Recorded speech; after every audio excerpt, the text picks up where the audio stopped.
दोस्तों आज की इस वीडियो में हम लोग घन, घनाभ, बेलन, शंकु, गोला और अर्धगोला इन सभी के जितने भी सूत्र होते हैं वो हम लोग इस वीडियो में जानेंगे। और इस वीडियो में मैं आपको कुछ सूत्रों को याद करने का ट्रिक भी बताऊंगा जिससे वो आपको लंबे समय तक याद रहेगा।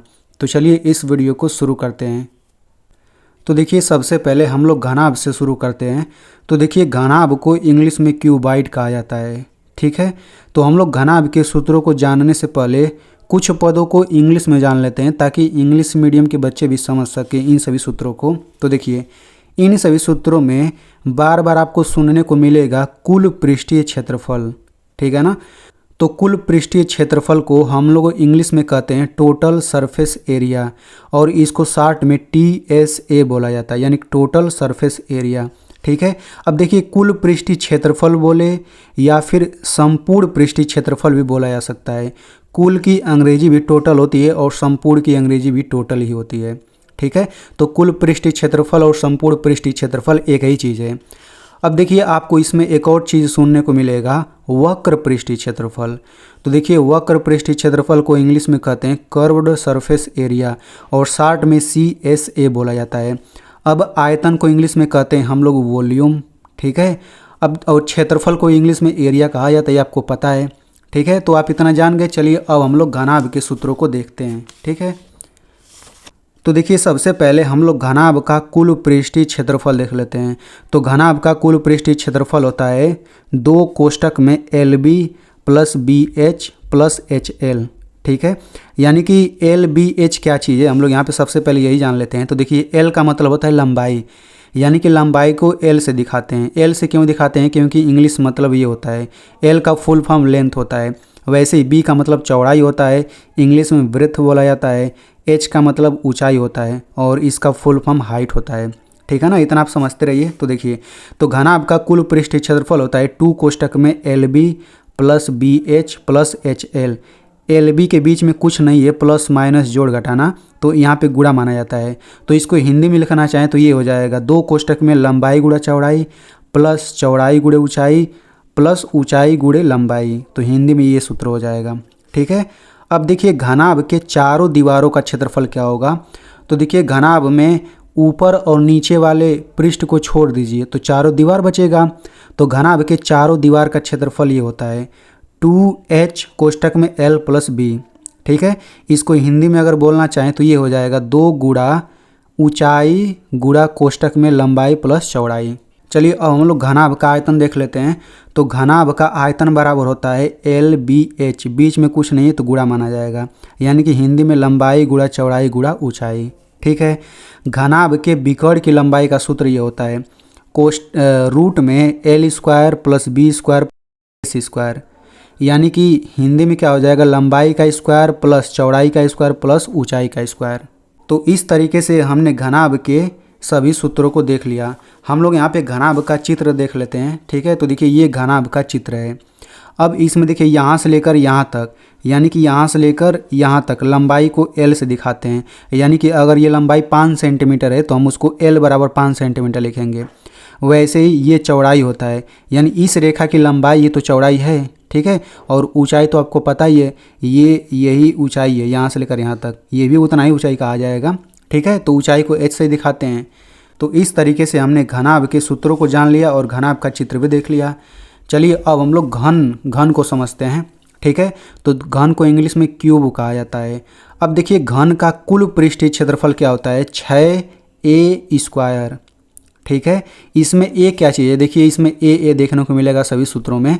तो A का मतलब होता है घन की एक भुजा की लंबाई, ठीक है ना। अच्छा घन होता क्या है? तो जो घनाभ होता है ना, घनाभ में लंबाई चौड़ाई ऊंचाई अलग अलग होता है। तो अगर लंबाई चौड़ाई ऊंचाई तीनों बराबर अगर हो जाए तो उसी घनाभ को तो हम घन कहते हैं, ठीक है ना। तो देखिए घन का कुल पृष्ठीय क्षेत्रफल होता है 6A², ठीक है। ए भुजा की लंबाई है तो हम लोग इसको ऐसे भी बोल सकते हैं 6 गुणे भुजा का स्क्वायर हिंदी में, ठीक है। घन के चारों दीवारों का क्षेत्रफल क्या हो जाएगा 4A², यानी कि 4A²। हिंदी में क्या हो जाएगा 4 गुणा भुजा का स्क्वायर हिंदी में, ठीक है। और घन के आयतन का सूत्र क्या होता है A/3, यानी A³। अब देखते हैं घन के विकर्ण की लंबाई। तो घन के विकर्ण की लंबाई का सूत्र होता है √3, यहाँ पे गुणा हो जाएगा a, यानी कि √3 गुणे भुजा की लंबाई, तो ये हो जाएगा। तो इस तरीके से हमने घन के सूत्रों को भी देख लिया। देखिए, अगर आप लोग जितना भी मैं आपको सूत्र बताऊंगा उन सभी का अगर आपको PDF चाहिए तो इसी वीडियो के डिस्क्रिप्शन में मैं आपको दे दूंगा। चलिए अब हम लोग यहाँ पे बेलन के सूत्रों को देख लेते हैं। तो सबसे पहले यहाँ पे आप देख लीजिए, बेलन को इंग्लिश में सिलेंडर कहा जाता है, ठीक है। तो देखिए, बेलन का वक्र पृष्ठीय क्षेत्रफल, तो बेलन के वक्र पृष्ठीय क्षेत्रफल का सूत्र होता है 2πr/h, ठीक है ना।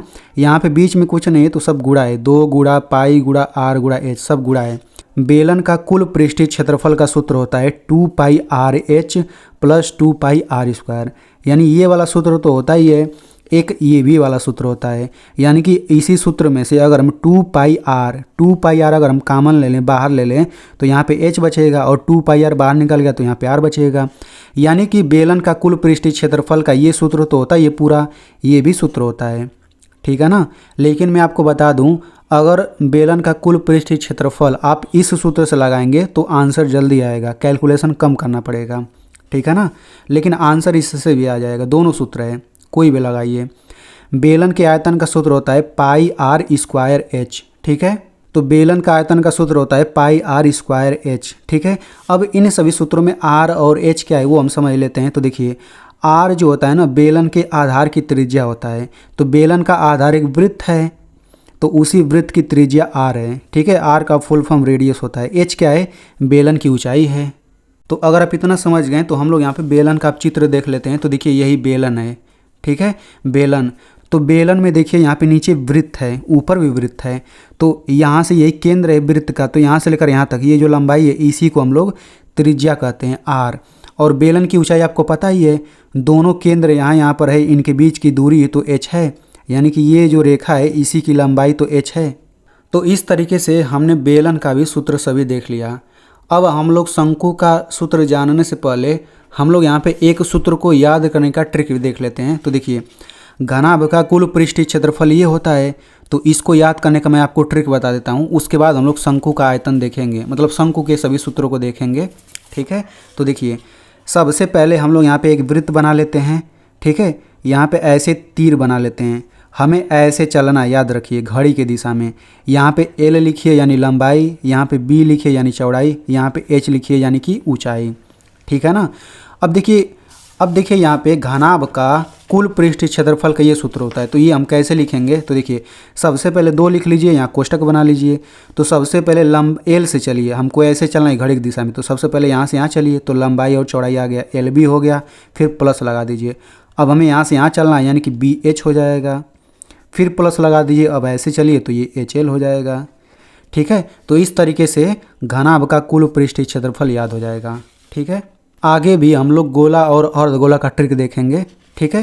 तो चलिए हम लोग यहाँ पे अब शंकु के सूत्रों को देख लेते हैं। तो देखिए, शंकु के इंग्लिश में कोण कहा जाता है, ठीक है। शंकु का वक्र पृष्ठीय क्षेत्रफल का सूत्र होता है πr/l। इसमें पाई क्या चीज़ है और पाई की जगह पे हम लोग क्या रखते हैं ये हम लोग आगे देखेंगे, ठीक है। तो शंकु का वक्र पृष्ठीय क्षेत्रफल का सूत्र πr/l होता है। शंकु का कुल पृष्ठीय क्षेत्रफल का सूत्र होता है πr/l + πr²।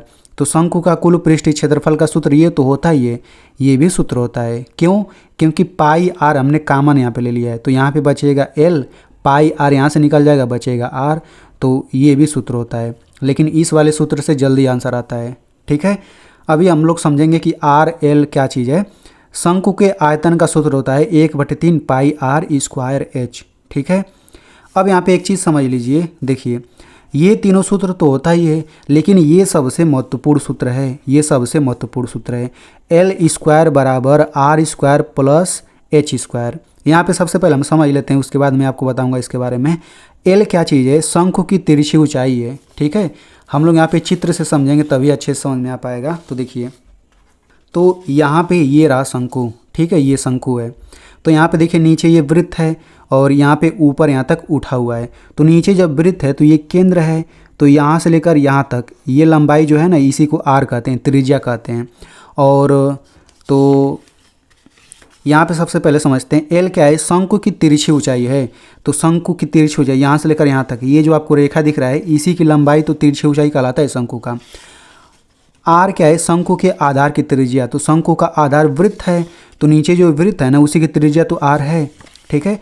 अब एच क्या है, शंकु की ऊंचाई है। तो शंकु की ऊंचाई देखिए यहाँ से लेकर यहाँ तक, ये जो बीच में यही ऊंचाई है शंकु की। यानी शंकु में दो ऊंचाई होता है, एक तिरछा ऊंचाई होता है और एक केवल ऊंचाई होता है। तो तिरछा ऊंचाई हम लोग इसको कहते हैं और शंकु की ऊंचाई हम लोग इसको कहते हैं। ठीक है ना। तिरछी ऊंचाई को हम लोग तिर्यक ऊंचाई भी कहते हैं शुद्ध भाषा में। तो चलिए हम लोग अब इसके बारे में समझ लेते हैं ये क्या चीज़ है। तो ये बहुत ही महत्वपूर्ण सूत्र है। जब भी आप लोग शंकु वाला सवाल लगाएंगे तो ये सूत्र आपको अच्छे से याद होना चाहिए। क्यों याद होना चाहिए मैं आपको बताता हूँ। देखिए यहाँ पे एल आर एच, शंकु में यही तीन चीज़ होता है, एल आर एच यही तीन चीज़ होता है। ठीक है। तो शंकु में कोई भी दो चीज़ अगर दे दे तो आप तीसरा इसी से निकाल सकते हैं। जैसे शंकु की अगर तिरछी ऊंचाई आपको दे दिया है और त्रिज्या दे दिया है तो आप ऊंचाई निकाल सकते हैं इसी सूत्र से। बिल्कुल उसी तरह से अगर शंकु की त्रिज्या दे दिया है और ऊंचाई दे दिया है तो इसी सूत्र से हम लोग एल निकाल सकते हैं। यानी कि शंकु में कोई भी दो चीज़ दे दे, एल आर एच, शंकु में यही तीन चीज़ होता है, कोई भी दो चीज़ दिया है ना, तीसरा निकालने के लिए हम लोग तीसरे की लंबाई निकालने के लिए इसी सूत्र का उपयोग करते हैं। तो चलिए आपको समझ आ गया होगा। चलिए अब हम लोग गोले का सूत्र देख लेते हैं। तो देखिए गोला का सूत्र होता है, गोला को इंग्लिश में स्फीयर कहा जाता है। गोले का वक्र पृष्ठीय क्षेत्रफल का सूत्र होता है 4 पाई आर स्क्वायर। ठीक है ना। अच्छा गोला होता क्या है, आपने गोली देखा होगा। तो गोली के आकार का कुछ भी देखिए उसे गोला कहते हैं। जैसे गेंद को गोला कह सकते हैं, फुटबॉल को गोला कह सकते हैं। ठीक है, कई चीज़ होता है। तो गोले का वक्र पृष्ठीय क्षेत्रफल क्या होता है 4 पाई आर स्क्वायर। गोले के आयतन का सूत्र क्या होता है 4/3 पाई आर क्यूब। ठीक है। आर जो है गोले की त्रिज्या है। ठीक है। चलिए अब हम अर्धगोले को समझते हैं। तो देखिए अगर आपको गोला वाला याद है ना तो अर्धगोला वाला याद हो जाएगा अच्छे से। अर्धगोला को इंग्लिश में सेमी स्फीयर कहा जाता है। तो अर्धगोले का वक्र पृष्ठीय क्षेत्रफल होता है 2 पाई आर स्क्वायर। अर्धगोले का कुल पृष्ठीय क्षेत्रफल होता है 3 पाई आर स्क्वायर। ठीक है। और अर्धगोले के आयतन का सूत्र होता है 2/3 पाई आर क्यूब। तो आर क्या है, अर्धगोले की त्रिज्या आर है। ठीक है। यहाँ पे हम लोग अर्धगोले को देख भी लेते हैं। तो देखिए यहाँ पे अर्धगोला है। अर्धगोला क्या है भाई, गोले को आधा काट दीजिए तो जो दिखेगा वही अर्धगोला है। तो गोले को काट दिया हमने तो ये अर्धगोला हो गया। ठीक है। तो अर्धगोला में यही केंद्र होता है। तो यहाँ से लेकर बाहर तक की दूरी यही तो त्रिज्या है, ये भी त्रिज्या होगा, ये भी आर ही होगा। ठीक है। तो अब देखिए हम लोग कैसे इसको याद रखेंगे। तो देखिए गोले का वक्र पृष्ठीय क्षेत्रफल 4 पाई आर स्क्वायर होता है। तो हमको अर्धगोले का वक्र पृष्ठ जानना है ना। तो भाई गोला का 4 पाई आर स्क्वायर है तो अर्धगोले का इसका आधा ना हो जाएगा, यानी 4 का आधा 2 होता है तो 2 पाई आर स्क्वायर हो जाएगा। बिल्कुल वैसे ही गोले का आयतन इतना है तो अर्धगोले का आयतन इसका आधा हो जाएगा। 4 का आधा क्या कर देंगे 2 हो जाएगा, बाकी सब वैसे ही रहेगा। ठीक है, आप लोग देख सकते हैं। और बाकी इसको आप लोग याद रख लीजिएगा। अब हम लोग इन सभी सूत्रों में सबसे महत्वपूर्ण बात हम लोग देख लेते हैं। सबसे महत्वपूर्ण बात, तो सबसे महत्वपूर्ण बात क्या है, इन सभी सूत्रों में आपने पाई देखा होगा, पाई। ठीक है। तो देखिए पाई बराबर हमेशा 22/7 हम लोग रखेंगे। ठीक है। यानी कि सवाल लगाते समय पाई बराबर हमेशा हम लोग 22/7 रखेंगे फिर आंसर लगाएंगे। लेकिन पाई बराबर 22/7 तो होता ही है, लेकिन अगर हम 22 में 7 से भाग कर दें तो 3.14 भी आता है। यानी कि सवाल लगाते समय हम लोग ये भी रखते हैं कभी कभी, लेकिन ये कब रखते हैं, ये हम लोग तभी रखेंगे जब सवाल में बोला हो कि पाई बराबर ये लीजिए। अगर सवाल में कुछ नहीं बोला है तो हम लोग हमेशा पाई के जगह पे 22/7 ही रखेंगे। ठीक है। तो आपको ये सभी सूत्र अच्छे से समझ आया होगा। मैं आपसे एक छोटा सा रिक्वेस्ट करूंगा कि आप लोग मेरी मेहनत के लिए इस वीडियो को एक लाइक कर दीजिए और इस वीडियो को अपने दोस्तों के पास ज़रूर भेजिए, क्योंकि उन्हें भी ये सभी सूत्र एक ही जगह पे मिल जाएगा।